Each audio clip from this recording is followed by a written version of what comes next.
Hi, good afternoon if you are out on the East Coast, and good morning if you're out west. This is Aaron Lacey, and you are listening to part of the Higher Education webinar series offered by Thompson Coburn LLP. We are a big law firm located in St. Louis with offices around in other places like LA and Chicago and DC. I am actually sitting in St. Louis looking out at the arch across from the Mississippi River. Today's webinar is examining that's ED, U.S. Department of Education, approval process for higher education mergers and acquisitions. And I'm very pleased to say that this is the first of our 2019-2020 Higher Ed webinar series set of presentations. We started last year, 18-19 was the first year, and we were very pleased with the way that it went, and lots of people, we got a lot of good feedback, and a lot of people tuned in, and so we're going to do it again this year, and I expect for the years to come. I've got the schedule out here in front. If you would like to get information about the webinar series as they come, we will send out registration information and links so that people can jump on. I will just note a couple of plugs here. In September, we're doing one on cybersecurity. The head of our cybersecurity practice, Jim Shreve, is going to do that.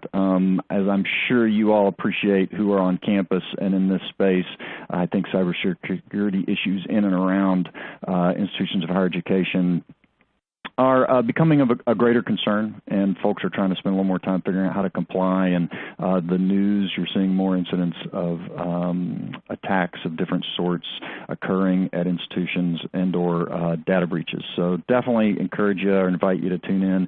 And then if you're interested in this topic and you're tuning in today, that means you probably have some interest specifically in the transactional activity that's occurring in the space. And I just want to note in October, actually, my partner, Emily Murphy, and my other partner, Sean Crowley, who do M&A and tax respectively, are going to really get into the corporate and tax considerations around a lot of the different kinds of transactions that are happening. Today, we're going to focus more on the regulatory aspect and specifically on the process that the U.S. Department of Education uses to approve transactions involving institutions of higher education. So my name is Aaron Lacey. Some of you know me. I've looked at the registration list, so we have a lot of folks returning and a few new folks. I am a partner and the leader of the higher education practice here at Thompson Coburn. The practice in general does a lot of different things. We do regulatory work, as you would expect, so we have a lot of expertise in and around the federal, state, and accrediting agency laws and standards that apply to post-secondary institutions. We do work with schools that are having trouble either with agencies, educational agencies in the administrative context, or in various forms of litigation, investigations, or reviews. And we do a lot of work with institutions of higher education of all types in and around what I'll call sort of institution-level transactions. So that could be a merger, an acquisition, or a joint venture, or anything along those lines. And we're bringing that regulatory knowledge to bear, as you would expect, when we do that. I am the host of the entire Higher Ed webinar series, but occasionally I'm actually the presenter. And today you're stuck with me for the full 60 minutes because it just so happens that this is an area that occupies a lot of my time. So a prelude to the process. Before we get into an actual discussion of the department's requirements and expectations and protocols around changes of ownership or control, I just wanted to offer a couple of thoughts. I mean, the first is, there is no question that higher education right now is in a period of contraction and consolidation.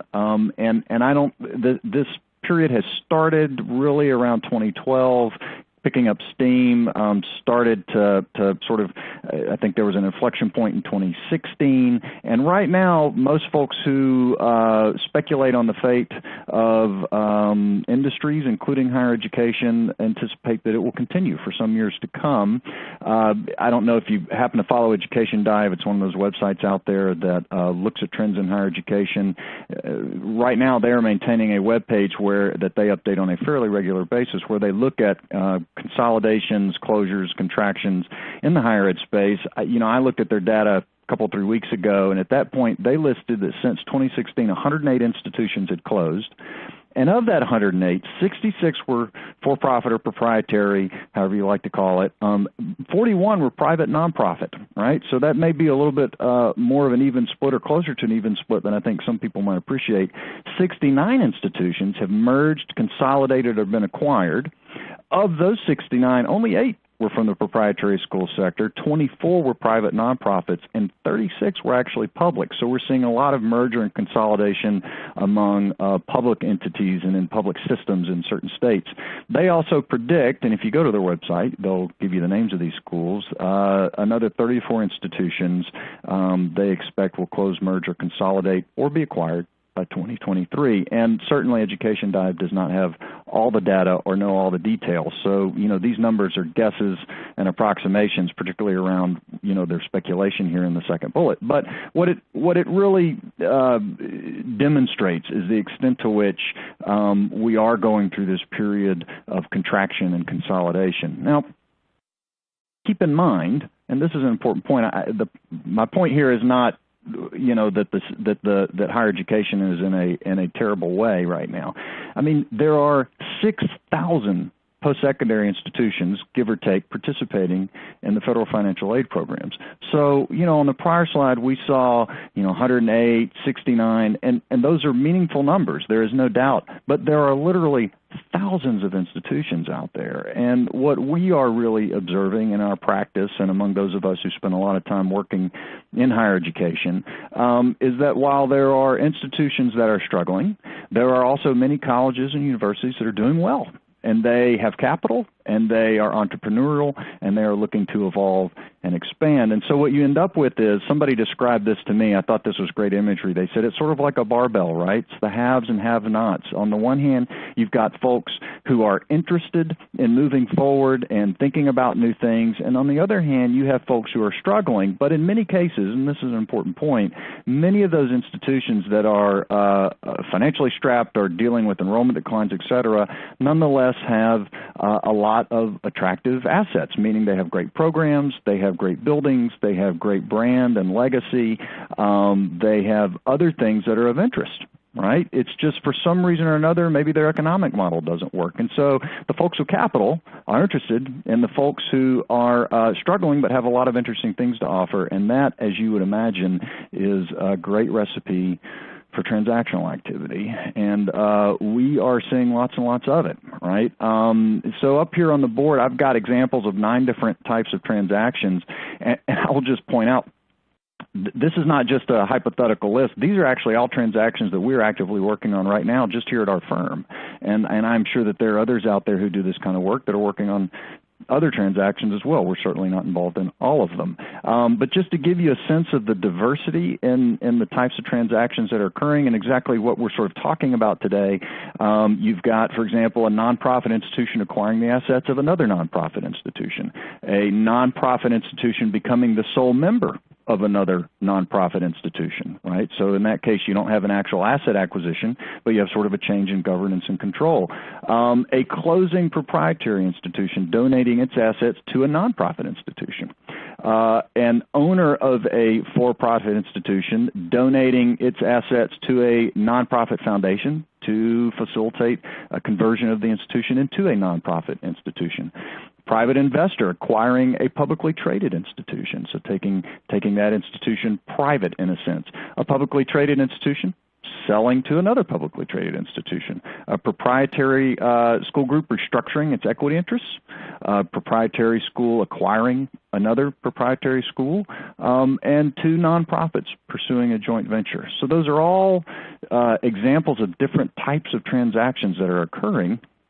And most of these transactions will be deemed a change of ownership or control by many, if not all, of their educational regulators. And what I mean by educational regulators, so the state authorizing entity that oversees them or charters them, their institutional accreditor, programmatic accreditors, state licensing boards like nursing boards or boards of education, and the U.S. Department of Education, among other federal agencies. So many of you also at the school level participate in programs with the Department of Defense or the United States military, right? If you're doing veterans funding, you may have state grant agencies that you participate in programs, funding programs with. So there are all these regulatory entities that have some sort of connection with institutions of higher education, sometimes very significant, sometimes less significant, but almost all of them have standards or laws or regulations that define what they would consider a change in ownership, and typically you're going to have to navigate those regulatory processes if you want to still have all those approvals in place and effective after the transaction occurs. So if you are in the higher education environment and you are contemplating an institutional level transaction of any sort, like all of those on the prior slide, you're probably going to have to go through a lot of work with your regulators to make sure that everything runs smoothly. At the top of that list for institutions of higher education participating in the federal financial aid programs is the U.S. Department of Education, right? Because that's a big one. Most schools, whether you are public, private, nonprofit, proprietary, it doesn't matter. Just about all of us these days rely pretty heavily on the revenue generated through the federal financial aid programs, right? And our students are qualifying for those loans and grants, and that's the way that it comes into the institution.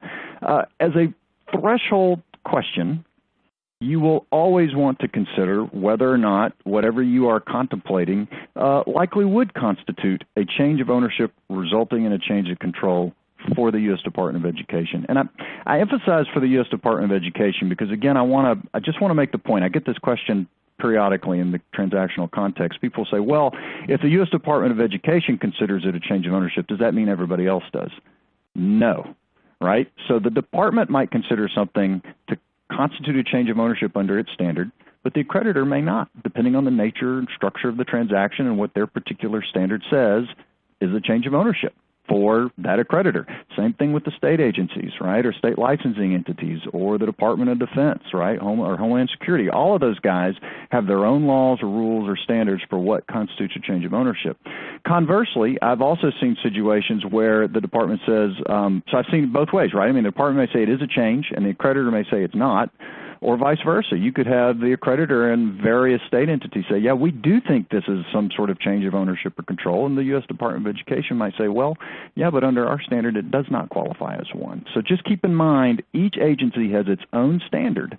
As a threshold matter, it often is worthwhile to see if you can have a discussion with those different agencies and determine whether whatever you're contemplating would not require a change of ownership or substantive change application for that agency, right? So the department, the phrase they use, their standard is whether or not the proposed transaction constitutes a change of ownership resulting in a change of control. I would not get too hung up on that phrase because when you get into the weeds in their standards, they really do break it out into whether it's a change of ownership, whether it's a change of control. It does not have to be one specifically leading into the other. That's just the language in the regulation. Their review will be thorough, and it is becoming increasingly thorough. It is becoming increasingly complex, which we're going to talk about all that today. And their approval, more than probably any other educational regulator, can come with significant conditions, right? Sometimes to the tune of many millions of dollars of expense to the parties involved in the transaction. So if you're going to consider whether any regulator might not view a change or a planned transaction as a change of ownership, the department should be at the top of the list, and you want to at least examine this question as a threshold matter.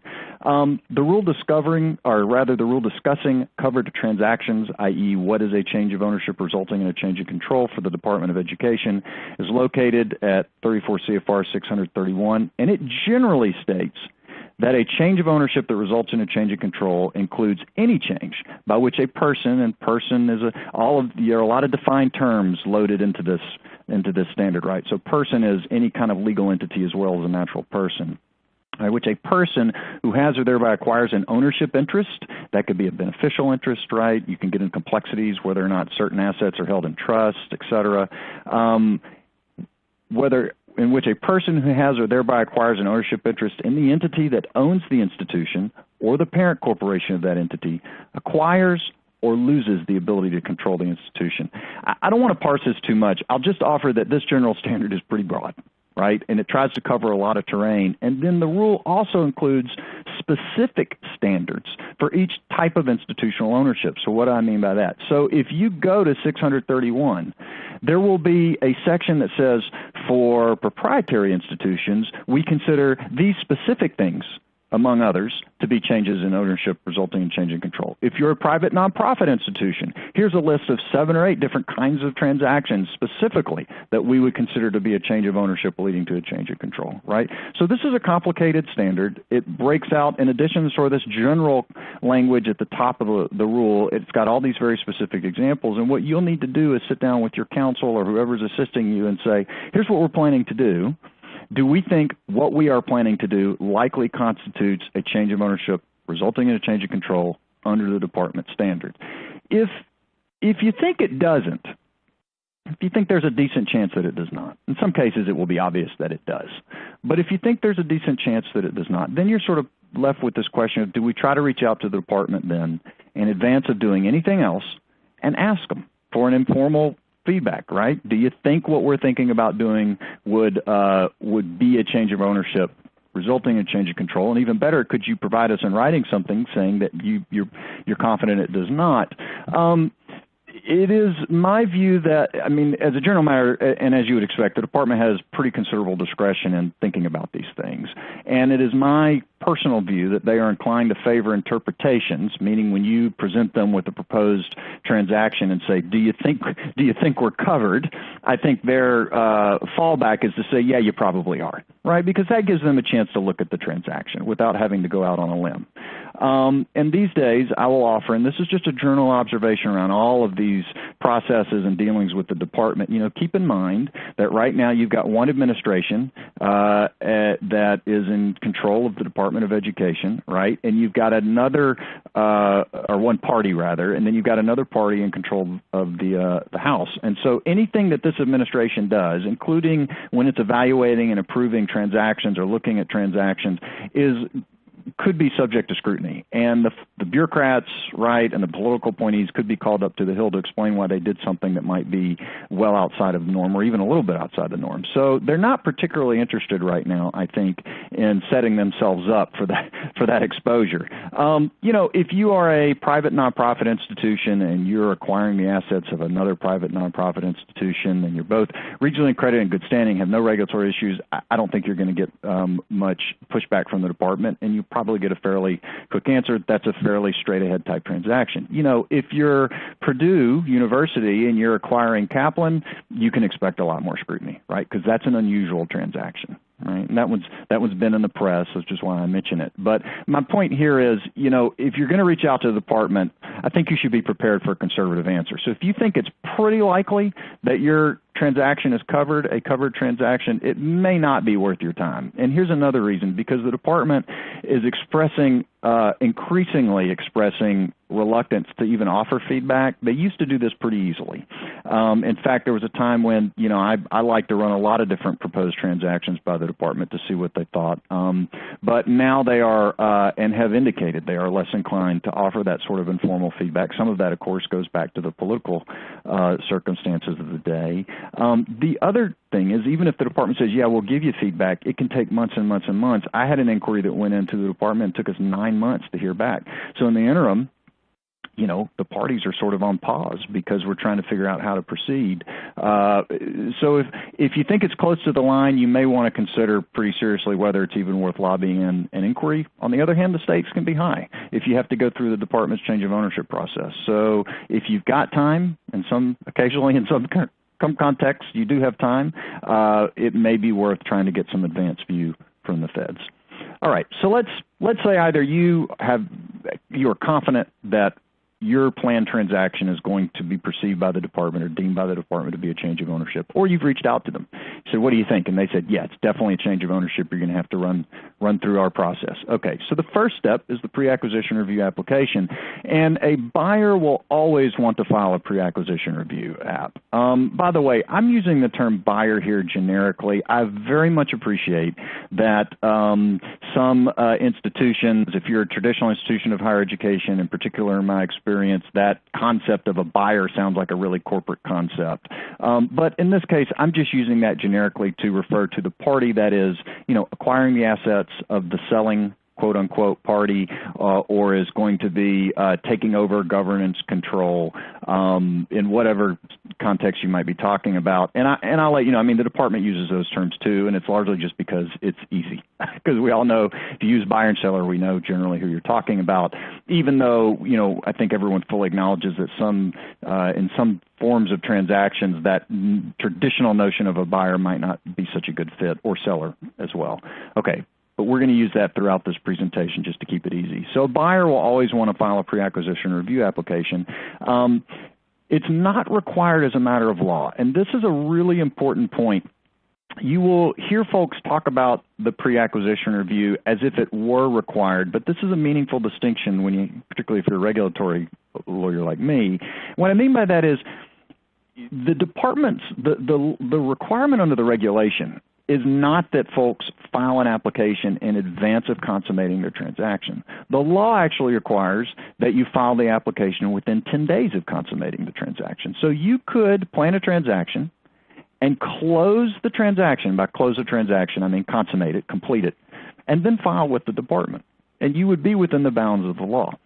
But the department a few years ago, meaning 2 or 3 decades ago, I should say, came up with this pre-acquisition review process. And the whole idea is it gave the parties to a transaction the opportunity in a formal way to get a sense of the department's take, right? So you essentially file what is like a draft change of ownership application. It's a pre-acquisition application, and you say, hey, can you look at this? This is what we're planning to do, and let us know if you think there will be any issues with this planned transaction or if you would attach any material conditions. Well, if you're a buyer, in other words, you're the party that's coming in and about to get involved with this other institution, that feedback is extraordinarily important, right? I mean, it's about risk allocation. If you're stepping into this transaction, you absolutely want to know that the department's not going to have any issues with what you're planning to do before you do it. So a buyer will always want to file a pre-acquisition review application if there is, unless it's just absolutely impossible to do so, right? And many buyers would not go through with the transaction if they did not have the opportunity to file a pre-acquisition review application, because it just shifts too much risk to the buying party. But it is important to note that it is not required as a matter of law. In contrast, for example, to most accreditors, which require that you file an application before you consummate the transaction, and in most cases that you actually get their approval before you consummate the transaction, right? So the department does not require that in advance of the transaction. But again, the process permits a prospective owner to ascertain whether the department will approve the transaction and whether any material conditions would be imposed. It also affords the parties an opportunity to, in the context of that application, present reasons why they don't think the proposed transaction should be deemed a change in ownership, or why they don't think any conditions should apply. So I mentioned earlier, you know, for a long time it was the practice of a lot of folks who do the kind of work that I do to reach out to the department informally before the pre-acquisition review even went in, excuse me. So there is this other opportunity within the formal context of the pre-acquisition review to essentially make the same argument or ask the same question. The pre-acquisition review application consists of 2 parts. The first part is an electronic form that goes into the department through their electronic application portal. For those of you who have been around financial aid or work closely with institutions, you'll probably know what that is. If you don't, that's okay. A lot of people aren't familiar with that system. And then in addition to supplying the electronic form or the electronic application, you also have to send in certain supporting documentation to the department. These supporting documents include a signature page from the typically from the person you're suggesting would be the sort of CEO or president, chief administrator, or executive officer of the new ownership group or institution, in addition to state and accreditor approvals, and most significantly, audited financial statements for the buyer and the seller. So as part of the pre-acquisition review application, specifically, the U.S. Department of Education is going to expect both parties to produce audited financial statements for their 2 most recently completed fiscal years. Now, In most cases, the seller, of course, is an institution of higher education participating in the federal financial aid programs, which means it already supplies audited financial statements to the department on an annual basis, and presumably those audited financial statements already satisfy the department's requirements. And those are essentially, and you see this in the second bullet, that they have to be prepared and audited on an accrual basis in accordance with GAAP and GAGAS. Right?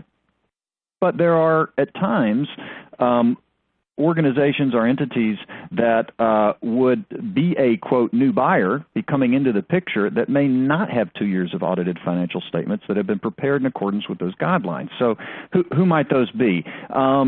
So investors, for example, investment groups, and even if they have fund financials, the department has declined to accept, quote, fund financials from investors as satisfying their requirement. Foreign buyers. So we're seeing increasingly institutions outside of the United States, and again, I don't just mean investors, or I mean institutions of higher education, nonprofit, private nonprofit, that have been around a very long time, but are in other countries that are coming into the United States and investing in, or in some other way acquiring domestic institutions. The problem is they typically don't have audited financials that are prepared in accordance with GAAP and GAGAS. Right, which is the department's requirement. So even though they may be an institution of higher education, and even though they may have been around for many years and have audited financial statements, they may not satisfy the department's requirements. If a new buyer acquires the ownership through a holding entity, which is common, right, for various tax and other considerations, you might have an existing institution of higher education or some other organization or entity that creates a subsidiary, and then that subsidiary will be acquiring the assets of an institution of higher education, right? And you could have multiple intermediary entities or holding companies sort of between the new owner that's at the top of the chain and the institution of higher education. The department, and this is an important point, it's not on the slide, but the department has a fair amount of discretion in determining who they consider to be, quote, the new owner. Right? So that may seem like a no-brainer, right? Oh, we've got this parent entity, that's the new owner. But depending on sort of the parent entity and the holding companies and, just how significant those holding entities are and whether they actually have assets or have operations of their own, it is conceivable that the department could actually say, well, we think this holding entity is the new owner, and we're actually going to run the test, or require financials, I should say, 2 years audited financials of the holding company. And if you say, well, the holding company doesn't have any, or it's brand new, then you run into the same problem. Now, I will also offer, it is frequently the case in my experience that the department will disregard those holding entities, right? So they really don't come into the picture, and as we would sort of intuit, the department considers the parent entity as the entity that is really the, quote, new owner and responsible providing 2 years audited financials. So, if you're an institution of higher education, a private nonprofit, let's say, and you create a pass-through subsidiary for the purposes of acquiring the assets of another private nonprofit or becoming the sole member of another private nonprofit, our expectation would be the department would look through that holding entity right to you and accept your 2 years audited financials in satisfaction of this test. But these are all reasons why you could end up in a situation where the department says, you don't satisfy the test. The last bullet, by the way, I just want to make sure to mention, we've also seen the department occasionally reject financials for an entity that have been prepared in accordance with GAAP and GAGAS, but where that entity has no assets. So if you've had a sort of a shell company sitting around for 3 or 4 or 5 years out there, a foundation or something like that, that has absolutely no operations or assets, and you go and have it audited and it's just all zeros on the page, the department may say, well, really, you've got no audited financials, right? Or at least nothing that is going to make us comfortable. Ostensibly, the purpose of all of this, by the way, is for the department to get a sense of the strength of the buying entity, right? So you would anticipate that the department would be looking in some detail at these 2 years audited financials and making some sort of call around the financial responsibility of the acquiring entity or the buyer. But in fact, the department, that review is somewhat cursory. Right, and that's because they're going to do a more in-depth review, and I'm going to talk about this later, of sort of the whole transaction, and we'll really think about the entity's financial wherewithal, meaning the school and the buyer and the seller, et cetera, as part of that larger review. So at this stage of the pre-acquisition review, there's not that much attention paid to the quality of the 2 years audited financials. The primary concern are, is the entity a real entity? So it's not just a shell, right? And are they audited in accordance with the required GAAP and GAGAS requirements? Okay, so what happens if your buyer lacks qualifying financials? So, you've got a new institution, or you've got an institution that is foreign, et cetera, but for whatever reason, you're not able to produce 2 years qualifying financials to the department. You can still consummate the transaction, but you're likely to get limitations. So in other words, the department's going to come back and say, you know what, we'll approve it, but you're going to have to do or put up with a couple of different things. One is you're likely going to have to post a letter of credit. And most of you know what a letter of credit is. If you don't, it's just a form of surety. A bank would essentially post a letter to the department that they could draw upon in the event things went south, right? And the institution or the buyer typically, in order to get a bank to post that letter of credit, is going to have to cash collateralize that letter of credit at 100% plus fees. So in other words, if the department says you got to post a letter of credit, or a bank has to post a letter of credit to us for $5 million, the institution's probably going to have to come up with $5 million to give to the bank plus fees before they will post a letter of credit, right? So it's a big number, and this is why I was mentioning earlier, it could be worth going to the department and seeing if your transaction is really covered or not, and not just assuming that it is, because in a situation like this, suddenly you can have fairly material additional costs that become part of this transaction. The other common condition, if you don't have the 2 years audited financials, the buyer doesn't, is growth restrictions, and I'll break both of these down. The important point is to make sure that you're aware whether or not these types of restrictions are likely to apply. You want to go through that pre-acquisition review, certainly if you're a buyer, and then you want to factor these into the transaction, right, and the various costs and benefits that are being weighed. So let's talk about the letter of credit amount. If a new owner is unable to produce those financials, the department normally will require, in order to approve the transaction after it's consummated, will require the school to post a letter of credit equal to 25% of the total net Title IV funds that were taken in by the institution in its last audited fiscal year. Okay, and throughout this presentation, you're going to see me talk about LCs, letters of credit, and I'm going to say things like a 15% letter of credit or a 20% letter of credit. And in all cases, this is what I'm talking about. The way the department determines the amount in real dollars that the letter of credit has to be is they'll say, last year, this institution that's being acquired, right, it took in net, so after refunds and everything, $8 million in federal financial aid funds. So when we say you have to post a 25% letter of credit, trying not to embarrass myself with simple math, that would be a $2 million letter of credit that the bank would have to post to the U.S. Department of Education. All right. Now, the department has considerable discretion to set the size of the LC. So they could require something more than 25%. In theory, they could require something less than 25%.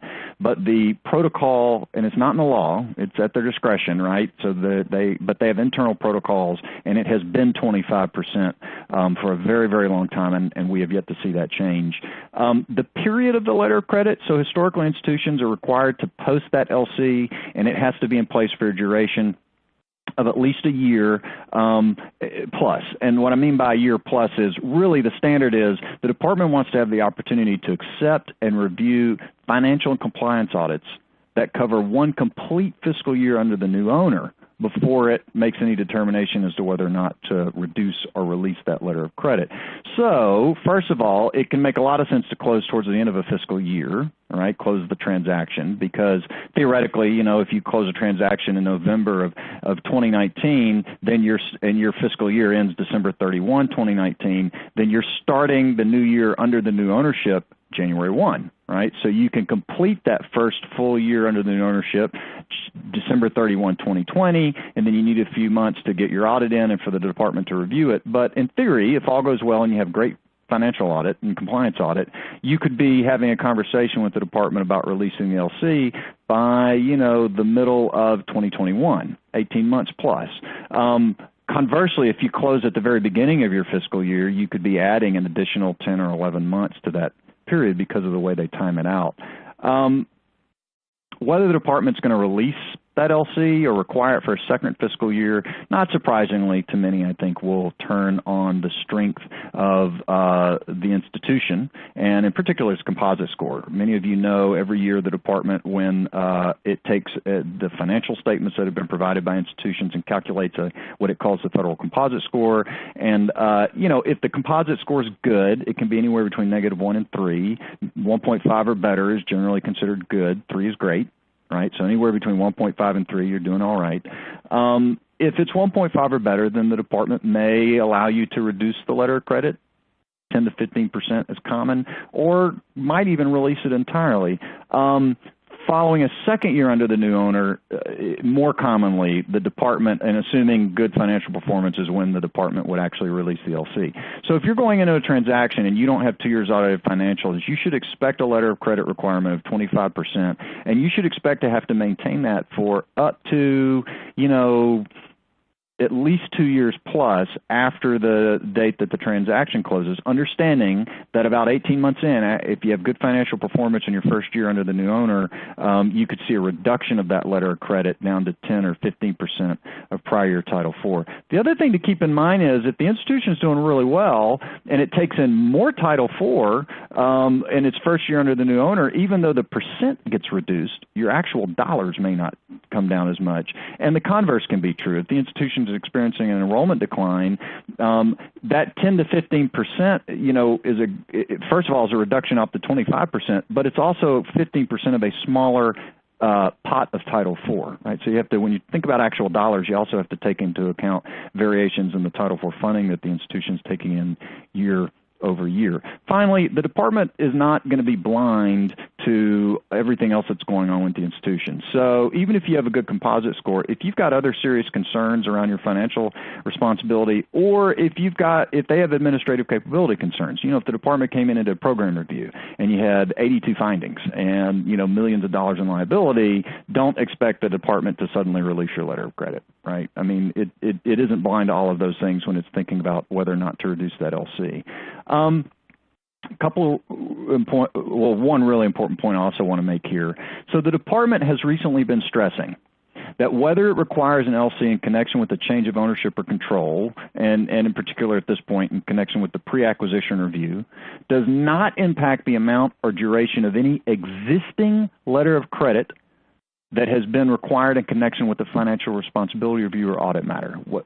Aaron, what do you mean by that? So if I'm an institution and I've already posted a letter of credit, a 10% or 15% letter of credit to the department, maybe because I had issues with late refunds or because last year my financial responsibility score was poor.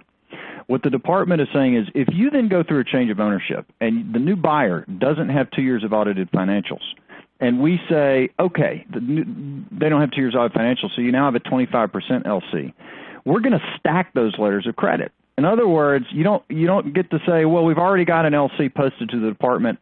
It's 15% of prior year Title IV, so we only have to add an additional 10. What the department is now saying is you're going to have to keep the 15% LC in place, and then you're going to have to post another LC equal to 25% of your prior year Title IV in connection with the change of ownership. And the argument is that these relate to different risks. Right? This kind of stacking concept is, in my view, in the past was rare. I won't say unheard of, but rare. But this year, in 2019, we've now seen it on a couple of occasions, and we talked with other folks in the space who do this kind of work, and they've seen it as well. And I've now got it in writing from the department in a couple of different places where they stress that this is going to be their approach. So please keep that in mind. Growth restrictions. All right. If a new owner is unable to produce 2 years of qualifying financials, the department typically will impose growth restrictions. Whether and to what extent really is up to the department. None of this is in the law.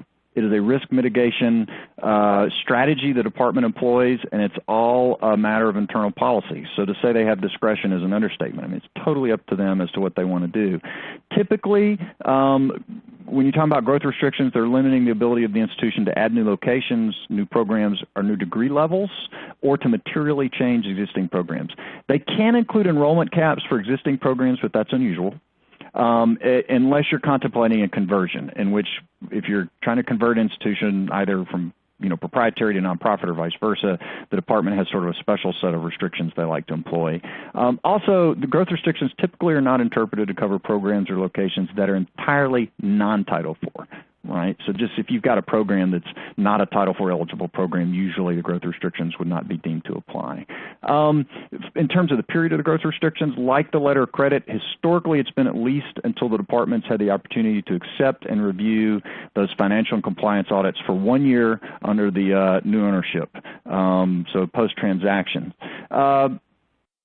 Growth restrictions are typically effective as of the execution date of the PPA. So, what that means is if you can get a new program or a new location approved prior to consummating the transaction, it would be unusual that it would be subject to those restrictions. But when I say approved, I mean it needs to be on your eligibility certification and approval report. You need a letter from the department saying we've reviewed it and we have approved this location, and that needs to be dated before you consummate that transaction. I have been involved in situations, it's been years ago, 15 years ago now, but I saw a situation where a school had state and accreditor approval, a new location, they had faculty and staff hired, everything was in place, they went through, consummated a transaction, and the department said, we're not going to approve that location for Title IV until, this 18-month to 2-year period goes through and we see the financials under the new owner.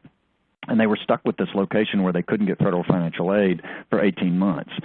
So you definitely don't want to be in that situation if you can avoid it. The other thing I'll note is we've recently seen the department extending the period of growth restrictions right out of the gates. So we have seen them say, immediately it's going to be for a period of 2 complete fiscal years under the new owner.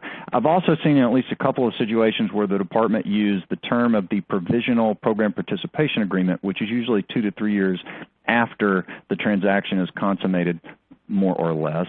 And so they've been experimenting with different standards. You would think that this would be uniform. It's not. So just keep in mind there can be some play in and around those growth restrictions. All right, so this is the big new news, right? That the department's process for the pre-acquisition review really has not changed, to my knowledge, in 25 or 30 years. Not really, materially. And then this year, there have been some pretty significant new concepts introduced. And for some of you who may not have been around this, or even if you may have done a transaction in years past, this is all going to be, I think, brand new for you. So CPAR or APAR, these are all, the department has introduced all these new great acronyms. So after an institution or the parties have filed a pre-acquisition review application, the department now will issue to them what it calls an abbreviated pre-acquisition review option letter. And it's going to tell the schools, based on recent experience, that they can choose to go through a comprehensive pre-acquisition review, a CPAR, or an abbreviated pre-acquisition review, an APAR. So for the last, 25, 30 years, you've had one option, pre-acquisition review. You send it in and you got a response back. Now you send in your pre-acquisition review application and you get this letter back telling you, okay, you got to choose what you want to do next. It's like choose your own adventure for those of you who grew up in the 70s and 80s. The department introduced this option again this year, and its stated purpose was to, one, expedite the review process and try to address what is a significant backlog in the pending pre-acquisition review applications. I will just tell you right now, so any transaction that comes into the department, I don't care what case team it goes into, where you're located, what 2 institutions or 3 or what have you are involved, pretty much everything now is being reviewed by the General Counsel's office, right, at the U.S. Department of Education. And there are a very small number of people who are senior and have transactional experience who are managing these reviews. So when you think about the Department of Education, you think this is an organization with thousands of individuals on the payroll, right? But please understand that the number of individuals who are capable of reviewing particularly complex transactions that are proposed to the department, and I mean sort of a legal contractual review, you can count on one hand. And that's why you've got a significant backlog, and it's why the department is trying very hard right now to come up with ways to simplify or expedite this process for as many transactions as it can. So the CPAR is really the traditional pre-acquisition review of years past, right? The CPAR, the comprehensive pre-acquisition review, is a thorough review of the institution's application and the proposed transaction to identify any conditions the department believes it will likely impose if it approves the transaction, and to identify any impediments to approval of the transaction. In the old days, the department said they could do this in 45 to 60 days out from when you were hoping to consummate the transaction. Now they are saying 6 to 9 months. Let me say that again. If you want a comprehensive pre-acquisition review, which is the traditional pre-acquisition review that the department has offered in years past, you can still get it, but they are saying it will take them 6 to 9 months to do. Alternatively, you can now choose the APAR, the abbreviated pre-acquisition review process. It focuses strictly on whether the department will require the new owner to post a letter of credit based on its 2 most recently completed fiscal years. The department has said in writing it will not include any guidance regarding any other potential conditions that may be imposed or whether it sees any impediments to approving the change in ownership if it does an APAR, if the schools select an APAR. So the question I get every time now that we proceed through a transaction from the parties, when they have this choice put in front of them is, well, what are we, particularly the buyers, saying, well, what are we really giving up if we do the APAR? This is the way I put it. You're giving up everything except feedback on the letter of credit. And that's going to be based strictly on whether or not you have 2 years audited financials. So I can't tell you everything that the department might look at. We know the documentation we submit to the department, you know, the financial statements, we know we'll give them a copy of the purchase agreement, those kinds of things. And we know they have lots of information in their own systems that they evaluate when 2 institutions propose a transaction. We don't even know what that is, right? They have checks that they go through and they're pulling data from their own systems, you know. And what I'm telling you is if they do a comprehensive review, they're going to look at all of that, and they're going to let you know if they see any troubles. And the APAR, the important thing to know is I can't tell you everything they're not looking at. What I can tell you is they're not looking at any of that other stuff except for whether or not the new buyer has 2 years audited financials. So you're basically saying, you know, we're giving up all of that other stuff. If you are a buyer, this is a significant shift, right, in the risk allocation, right? I mean, because now what you're saying is all of this review that the department formally was going to do before the transaction, they're not going to do. Instead, they're going to do it after, because they're still going to do it. Let's be clear. But they're going to do it after the transaction, which means you've already consummated the transaction, and now you're going to find out potentially of any limitations or impediments to approval, et cetera. And so if you're a buyer, I mean, that puts a lot of risk on you for post-transaction, right? These are all things that you would much prefer to know beforehand. Here's the thing. The department's willing to do an APAR in 6 weeks, right? 6 weeks. So the trade-off is in time for thoroughness of the review and the amount of information the parties are going to have before the transaction. For both the CPAR and an APAR, schools must produce, and this is an increase in the type of documentation that is now being produced for the department. So it's part of the pre-acquisition review process before the transaction is consummated. Whether you select a CPAR or an APAR, they're going to ask for a copy of the agreement, final or draft, whatever is available, along with all attachments, schedules, appendices, addenda, and exhibits, and any related documents. So it used to be the department didn't even ask for the transaction document. Then they started asking for the purchase agreement. Now they want everything, right? They want detailed ownership and campus organizational charts showing before and after the transaction, and they want agreements and documents relating to financing, if there are any, including the identity of all lenders for any acquisition financing. So as transactions have become more frequent and more complex, the department has decided they have got to do a more thorough review. And I will tell you, I had one of the attorneys who does this work at the department 3 or 4 weeks ago say to me, look, you should just advise your clients these days, and on a go-forward basis, it is our expectation that our reviews will be thorough and intensive. So they are at least their aim is to look quite closely at the documents that you're sending in. CPAR or APAR, so how do you make the call? Well, where time and circumstances allow, we, of course, would always recommend to a buyer that they pursue the comprehensive review, again, because you want as much information as possible before you consummate the transaction, and otherwise you're taking the risk associated with not having that information until after you've consummated the deal. However, where the parties don't have 6 to 9 months for a comprehensive review, which can be the case, particularly where you have an institution that is in a distressed situation, an APAR offers some means by which to ascertain at least information regarding a potential LC. Right, and also, you know, bundled into that is the department's reviewing the buyer's financials and letting you know if they see any issues with them or if they think they're sufficient to avoid a letter of credit. Then there is a third option, The NOPAR. By the way, this is my own acronym. I came up with this, so trademark pending. Prior to 2019, it was virtually unheard of for a buyer to forego a pre-acquisition review altogether. However, just this year, we've been involved in 3 transactions where it's occurred. The NOPAR, where we see it happening, is if the institution that's being acquired or assisted or taken over is in significant financial distress, so that 6 to 9 months is not feasible. In other words, that institution won't exist in 6 to 9 months. And the buyer is confident that it either does or does not have 2 years of qualifying audited financials, right? So let's say, you're a large private, nonprofit institution, public entity, proprietary institution, but you've been participating in the federal financial aid programs for years. You've got audits that are done GAP-GAGAS, produced to the department every year, and you're investing in or acquiring the other institution directly. So there's no question that it's your financials that are going to be reviewed, and there's no question that you've got qualifying financials that have been submitted to the department. You may say, well, there's really no value for us in going through an APAR process, because the only thing the department's going to look at is the sufficiency of our 2 years audited financials. Similarly, if you are an organization or an entity or investor that does not have 2 years of qualifying audited financials, you basically already know you're going to have to put up with a letter of credit and growth restrictions, right? I mean, that is always the case. So again, going through the APAR process may not have a great deal of value.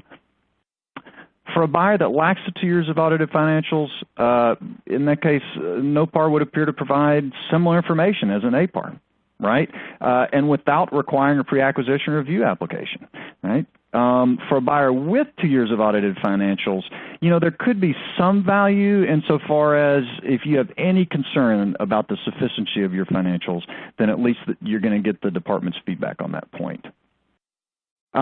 If you decide to go NOPAR, right, you need to advise the department as soon as possible, because you may have to provide documentation, or you're going to have to provide certain documentation within 10 days of the consummation of the transaction, and that could include a letter of credit. And you can't get a bank to post a letter of credit in 10 days, right? So you want to reach out to the department well in advance, 30, 45 days, and let them know, we plan to consummate this transaction without going through a pre-acquisition review, and we would like you to send us a letter or let us know what we're going to have to do post-transaction. And they'll do that. They'll send you a letter that says, okay, we understand you're not going to do the pre-acquisition review. We understand you don't have 2 years audited financials. You're going to have to post a letter of credit, and these are all the other things you're going to have to send us within 10 days, and then within so many days post-closing. So let's talk about post-closing. Within 10 days of the transaction closing, a school has to file a material complete application. Practically speaking, this involves converting your pre-acquisition application if you did file one, which typically schools do. So you convert that to an official change of ownership application. And that, you might have to update a board member or two, you flip a couple of switches, but most of that work's been done because your pre-acquisition application that you filed through the electronic system essentially was a draft of your change of ownership application. But if you need to make changes, you ask the department, you make those changes, and then you hit the button and you file the official electronic change of ownership application. And then you're also going to have to supply the department with some additional documentation, most critically the letter of credit if they're requiring one from you. Within 30 to 60 days. So why do I say 30 to 60 days? Because the next deadline for providing documentation to the department is the month following the month in which the transaction is consummated. By the way, this is a really great reason for trying to consummate transactions at the beginning of the month. And if you're working with sophisticated regulatory counsel, they will always tell you that.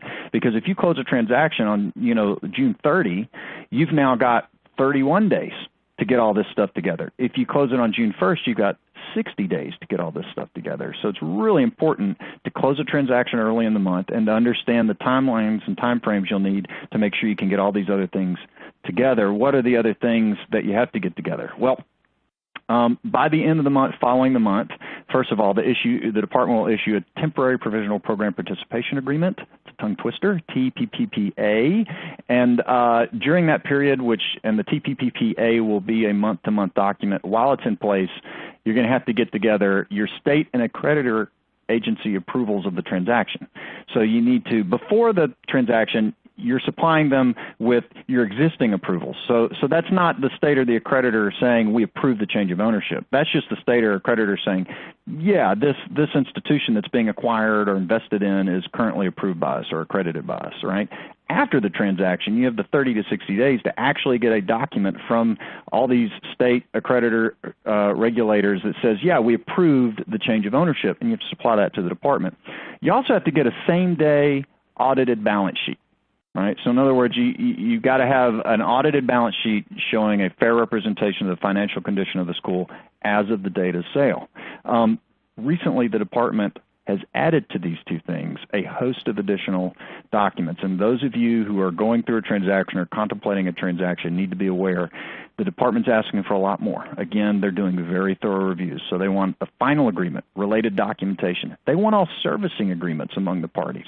A lot of these arrangements involve different types of servicing arrangements, management agreements, things along those lines. A list of your new board members and their resumes. And then they're almost doing like a diligence review. They want regulatory investigations, state agency site visit reports going back 5 years, accreditor adverse action notices for the school, and listen to this one, all accreditor adverse action notices for any school controlled by the buyer. So if you are the investing institution or the buying institution, the department is basically saying, we're not just interested in the school that's sort of selling or being acquired. We want to know about the buying institution. Have you had any adverse accreditor actions in the last year? Right? And then an organizational chart of FA staff and executives. So, and this is not an exhaustive list, but these are sort of the big things that we're seeing the department now ask for post-close. When they look at that same-day balance sheet, by the way, and this is an important point, when the department, when you go through a change of ownership, you do not have to produce audited financials for the department, meaning like the stuff you produce on an annual basis, your A133 if you're a nonprofit, right, or your financial statements if you're a proprietary institution. That's not what they're looking at. What they're looking at is this same-day audited balance sheet that your auditor has to provide by the 60-day mark or the 30 to 60-day mark, whenever the end of that second month is. Okay, and they're going to apply two tests to that same-day audited balance sheet. One's called the asset test. The other is called the tangible net worth test. The asset test compares cash equivalents, current accounts receivable to current liabilities, and that's similar to sort of a, quote, asset test that accountants in general are familiar with. The tangible net worth test compares tangible assets to total liabilities. The department requires an institution to have an asset test ratio of at least 1-to-1 and a positive tangible net worth, meaning of at least $1. If you are contemplating a transaction and you think there's a chance that you might not, that the institution you're acquiring or investing in or taking over control of may not satisfy these tests after the transaction, right? My strong advice to you is get an accountant who knows what they're doing and does a lot of work around higher education transactions. If you need a referral, reach out to me. I've got a list of about 7 accounting firms that I work with that does a lot of this kind of work. I like the idea of using an accountant that's different from the accountants or auditors that do your annual compliance and financial audits, and certainly finding one that's specifically got experience in projecting asset test and tangible net worth test results, right? So these are auditors that know how they prepare these same-day balance sheets all the time, and they also know how these tests are calculated by the department. There are a few idiosyncrasies that the department employs, and they can tell you, based on what you're expecting to do, you should satisfy these tests. Why is it important to know? Because if the balance sheet fails to satisfy either of the tests, you can end up with another LC, right? And this determination is independent of the pre-closing review of the buyer's financials. So let's say your new buyer or investor has 2 years of audited financials, and the department comes back and says, no LC is required, you've got the 2 years audited financials. But then you consummate the transaction and your same-day balance sheet fails one or both of these tests, you could end up with a letter of credit again, right?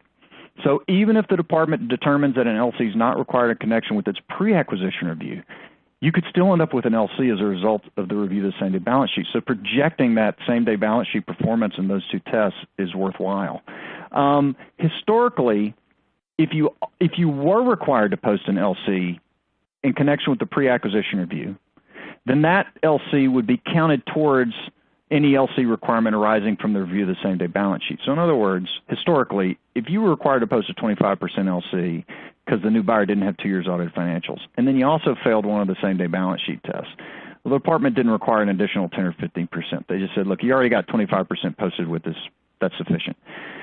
But I'm cautioning you, based on some of the activity I've seen lately, that this whole process is under review and is changing and evolving, meaning the whole change of ownership process with the department and their internal protocols around LCs and things of that nature.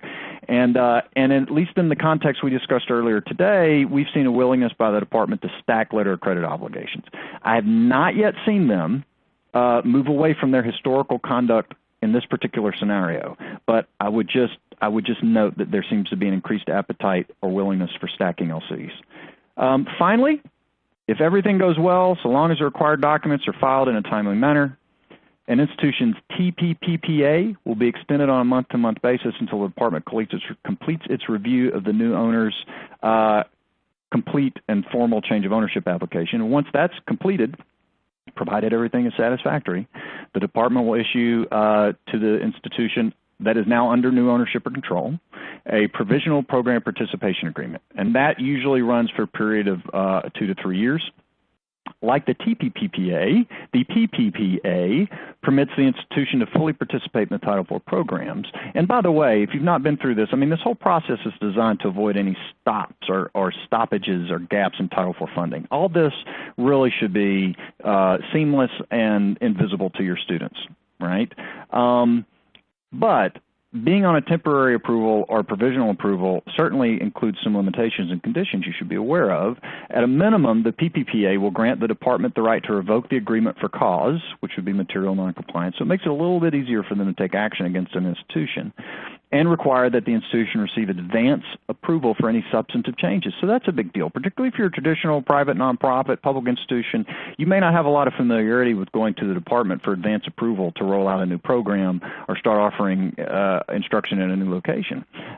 If you go through one of these processes and you now have a new owner or an entity that's now controlling you that's different from before, and your participation agreement is on a provisional status, what that means is you are required to seek advance approval for certain types of substantive changes. And the PPPA will also restate any special conditions attached to the period of provisional approval, like a letter of credit or growth restrictions. Hey, I'll just make a pitch here. So that's it. That's the end of the formal presentation. All our webinars are free and on demand. So if you want to, you can go and check those out. We're delighted for you to do so. Regucation, our blog, is also available, and we write about a lot of interesting things, including stuff in and around the topics we discuss on the webinars. TC Extra Credit, so we put out a lot of documents sometimes that we'll attach to our blog posts or we'll send around in connection with our webinars, like our Bar Defense Rule Reporting Guide. Keep an eye out for those things. We do those for you in the community, and we hope you'll find those useful as well. And finally, that's me doing my impression of a lumberjack lawyer. I've got the beard going there in that photo.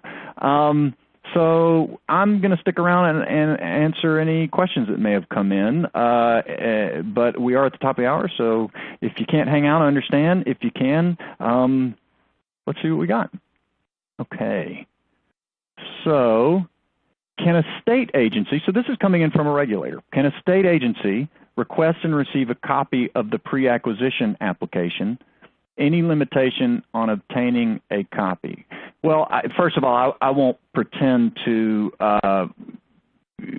know what the department is willing to produce. My understanding is, as a general matter, the department and the other members of the triad are working on closer cooperation. I will tell you that there are certainly accreditors that actually ask for, if not a copy of the pre-acquisition review application, they will ask for the status of the pre-acquisition review application. So as part of their process, they actually require institutions to provide them or copy them on the correspondence with the department so they can get it in that way. And of course, I expect that a state agency, like any entity or person, could, if it wanted to, file a Freedom of Information Act request.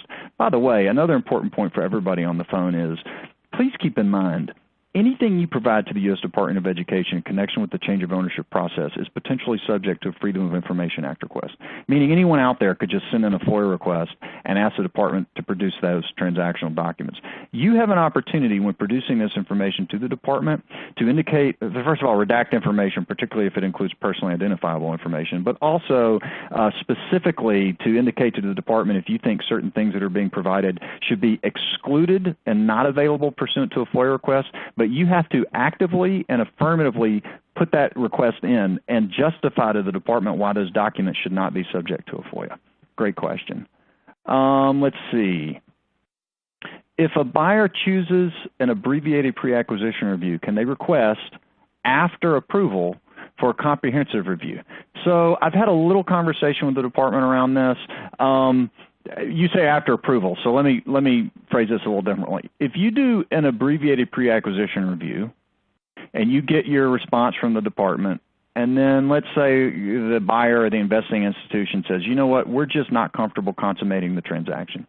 Yes, I believe you could go back to the department and say, you know what, we appreciate the initial abbreviated review. The parties have now decided or determined that we really would like a comprehensive review before we consummate the transaction. And I believe the department would do that, understanding that they're going to say, all right, well, 6 to 9 months, and you go to the back of the line. I think that's how it would work. They're being pretty rigid about when things come in and responding things, you know, in the order in which they are placed into the queue, so to speak. Now, if you actually consummate the transaction, let's say you've done an abbreviated review and you consummate the transaction, I mean, the department's going to engage at that point in a comprehensive review.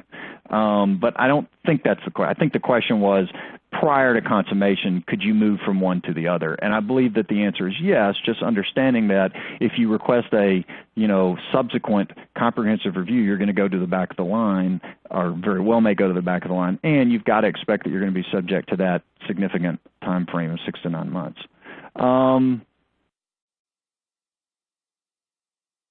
Let's see.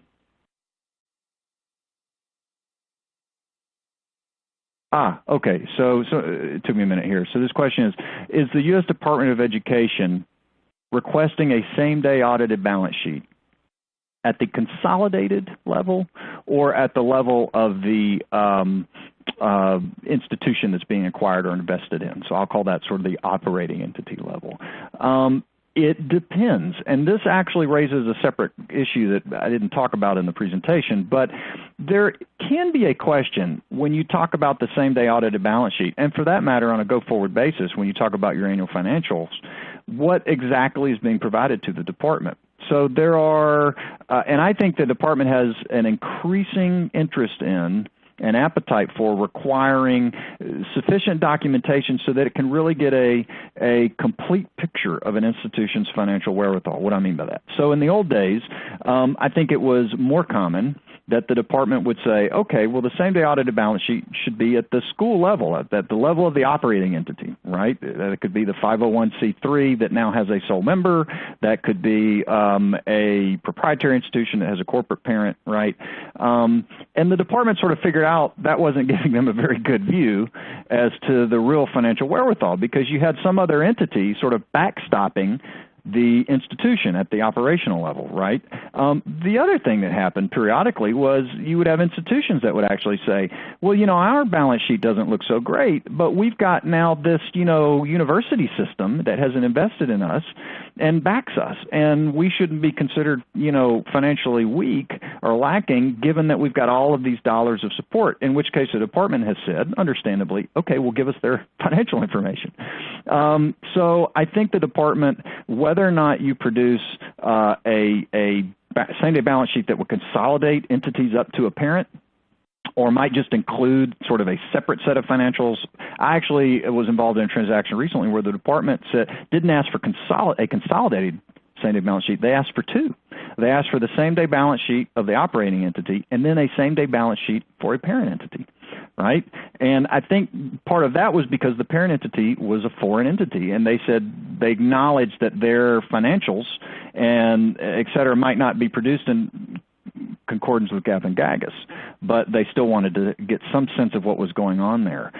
So the department's got a lot of flexibility. The other thing is institutions that are contemplating a transaction should keep in mind that you have some opportunity to potentially direct this outcome. So if you feel like it would really be appropriate or inappropriate to do it one way or another, it's worth reaching out to the department and seeing if you can advocate for the submission that you think makes the most sense. How long does it take the department to issue a program participation agreement after all matters related to the temporary, or actually it would be a provisional. So how long does it take the department to issue a provisional PPA? Because it's always provisional following a change in ownership or control. You always get a provisional. So the question is, how long does it take for the department to issue a provisional after everything related to the temporary has been dealt with and resolved? Well, it can take a really long time, actually. The department, again, they're backed up right now, and they have a pretty small number of people who can evaluate and think through and get comfortable with all of the information and documentation supplied post-closing in connection with a transaction, particularly a complicated one. So they are quite comfortable on the department side in letting a PPPPA just roll over on a month-to-month basis for as long as it needs to so they can get their review done. And I have seen temporary provisional program participation agreements roll over month to month for many months.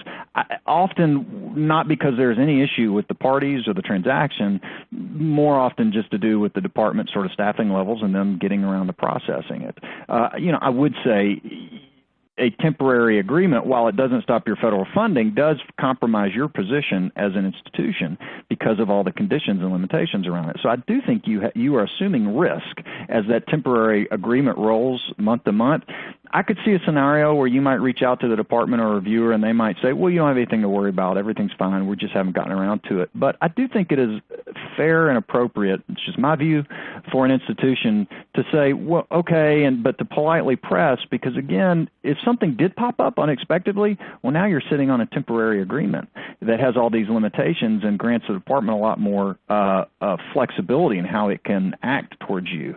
So I like the idea of trying to get off of that temporary agreement. I don't think it's appropriate or intended that it is supposed to just roll month to month for extended periods of time. But, we are where we are in terms of the department staffing levels and the backup. So you may see PPPPAs that roll month to month for an extended period of time. Can you clarify if the growth restriction is put in place 100% of the time or just when there aren't 2 years of financials from the buyer? So, if the buyer does not have 2 years audited financials, I think you can expect growth restrictions 100% of the time. If the buyer has 2 years audited financials, growth restrictions pop up occasionally. And it's gonna depend on, the complexity of the transaction and whether there are other risk factors in place that are concerned to the department. So it's a tool in their toolbox, and one that they always employ in that specific scenario of a buyer not having 2 years audited financials, and one that they might employ, but we see less frequently, if the buyer has 2 years audited financials, and even if there are other sort of compliance concerns. But certainly there can be risk factors that come into play that would result in growth restrictions, even where a new buyer has 2 years of audited financials. And one situation where I think you might see that is in a conversion. So let's say you had a nonprofit entity that actually has existed for some period of time, not created for the purpose of facilitating a proprietary school's conversion to a nonprofit, but rather, a situation where you have an existing private nonprofit institution of higher education, it's been around for years, participates in federal financial aid, and has audits that have been going into the department. So there's no question they have 2 years audited financials. Let's say they acquire a school that was a proprietary institution, right, which has the effect of converting that school into a nonprofit institution of higher education, assuming it's done for that purpose and done correctly, right? From the department's perspective, it's still a conversion, right? I mean, from the perspective of that formerly proprietary school, right, it looks like any conversion in terms of the outcome being that it's now a nonprofit. And the department has got sort of a specific, I mentioned this earlier, specific set of circumstances and conditions that it likes to apply to situations where you have a conversion. And one of those is it likes to employ growth restrictions, sort of enhanced growth restrictions. So that could be a situation where a buyer has 2 years audited financials, private nonprofit institution of higher ed, long existing, but you still end up with the in this case sort of target entity, the proprietary school, now having that's being quote converted into a nonprofit, now having to be subject to growth restrictions for a period of time. Hey, that's the last of the questions. Thanks to everyone for listening. And finally, I will say I'm just realizing that I've failed to do my housekeeping. I'm sure my producers are going to get after me for that. So if you were doing CLE today, if you're an attorney, hopefully you figured all that out and you clicked and you're getting your credit. If you have an issue with getting your CLE or you weren't clear on what you needed to do, but you intended to reach out to us and we'll see what we can do. And my apologies for getting getting rid of the housekeeping at the top of the order. I was just so excited about jumping into the presentation. Hope all are well, and look forward to chatting at our next webinar next month.